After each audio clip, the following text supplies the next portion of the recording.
ခါကဟိနာတော်တွင်အလွန်ကိုတကိုးကြည့်လာတဲ့တောပြောရသေးကြီးတစ်ပါးရှိတယ်။ရသေးကြီးထံခဏခဏလာခစားရရှိသောမြေခွင်းငယ်တစ်ကောင်လည်းရှိတယ်။တနေ့မှာတော့တောပြောရသေးကြီးက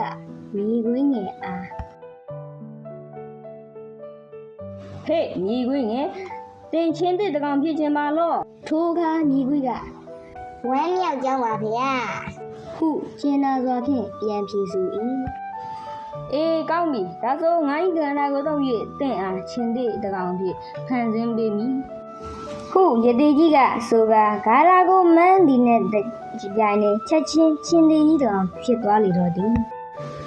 ထို့ကြောင့်ချင်းသေးဖြစ်နေသောမြေခွေးသည်ချင်းသေးများနှင့်အတူနေကိုဆုံးဖြတ်လိုက်သည်ထိုချင်းသေးများနှင့်အတူနေနှင့်နေငယ်ကြတော့ကချင်းသေးမှတကောင်ကိုချစ်ကြိုက်မိပေါင်းဖက်၍အတူနေသည်9ရက်ကြာသောအခါ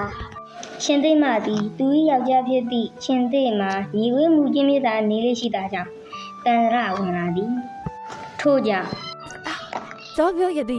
一男，但的身体好么？是这每年男的要加。ဟုဆိုကအပြင်ထွက်သွားသည်ထိုအခါမြေခွေးက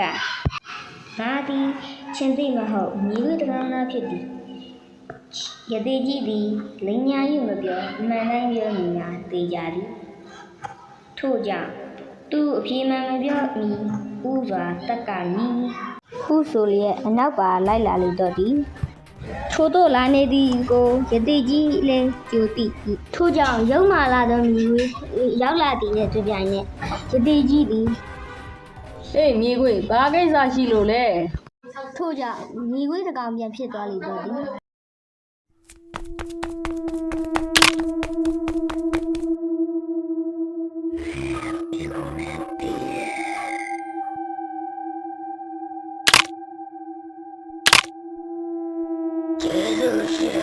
也买让我发呀，两家呀，让我没有了，那个白娃娃杀的不。